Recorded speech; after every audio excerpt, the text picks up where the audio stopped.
What should you expect on your first webinar? That's what we're going to chat about in this video.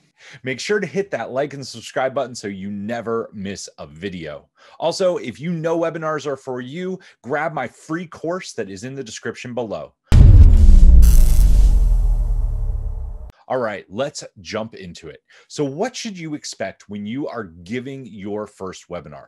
Having clear expectations is super, super important, because if you don't, you might think that you're going to sell hundreds of thousands of dollars on your first webinar, or even thousands of dollars, right? And the truth is that you need to practice. You need to have expectations. If you decided you wanted to run, you wouldn't go out and just start running a marathon. You would go out and you would build up to it. You would practice stretching. You would run a few blocks at first, then you would run a mile, then you'd run a few miles, and then you'd run the marathon. Webinars are the exact same thing.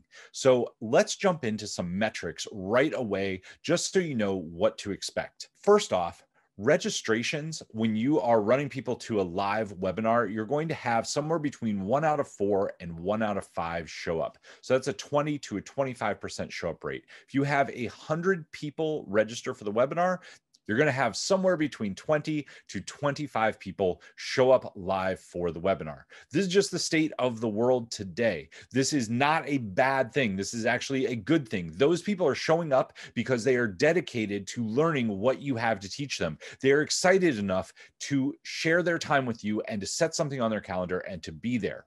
If you want to raise this number, it all comes back to raw curiosity around what you are teaching and having a really, really good hook, a great landing page, and a good indoctrination sequence to get them there. Those are topics that we will cover in another video. The second metric that we'll talk about is what to expect for ad spend. If you are running Facebook ads, right now we are seeing on the low end $8 to $9, all the way up to $50 to $80 for a registration. Now the $50 to $80 is in very hot markets that are a little bit more difficult. On average though, for coaches and consultants, we are seeing somewhere between a $10 to $15 registration. This is a good number. If you spend $1,000, you should be able to get 20 people to your webinar without a problem. Now, if you're wondering how can you get that number lower, what we found is having a great lead magnet, getting them to opt in for the lead magnet for under $3 per lead, and then having a thank you page webinar, which is a shortened, condensed version of the webinar with a really good opt-in sequence driving them to your live webinar, works really, really well. You can get somebody to opt in to show up to your webinar for around the $6 mark. That's just a little tip. The last number that everybody wonders about is, what is a good close rate? Well, to a warm audience, somewhere between a 15 to 25% close rate. But to a cold audience, if you're running cold Facebook ads, a 5% rate is considered a rock star closing rate. Somewhere between 2 and 3% is a little bit more realistic for your first webinar. So what that means is if you spend $1,000 in ads, you should expect on 1 sale. If you get 1 sale on the live webinar and 1 sale from the follow-up, you're doing great. There are ways that you can fix this. We cover this in another video, which you can access here. The way that you do this is by doing it to a warm audience or using JV partners. We cover that in that video.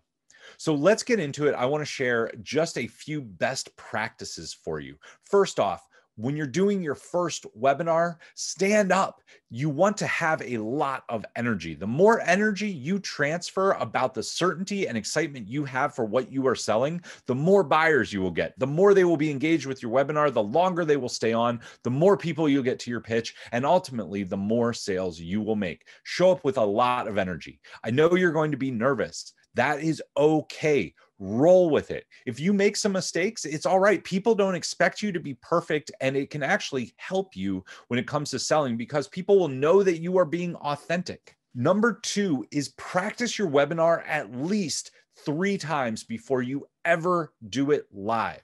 This will stop you from just reading the slides. This will allow you to know where stories fit. This will help you with your pacing. This will help you with your energy.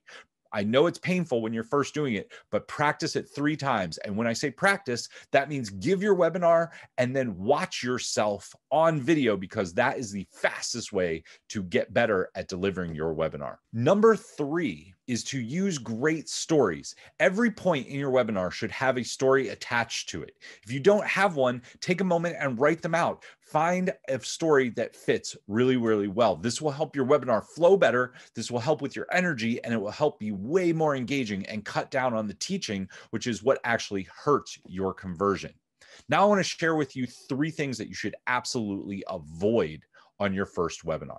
The first one is don't just read your slides. Slides should never have more than 8 to 10 words of text per slide.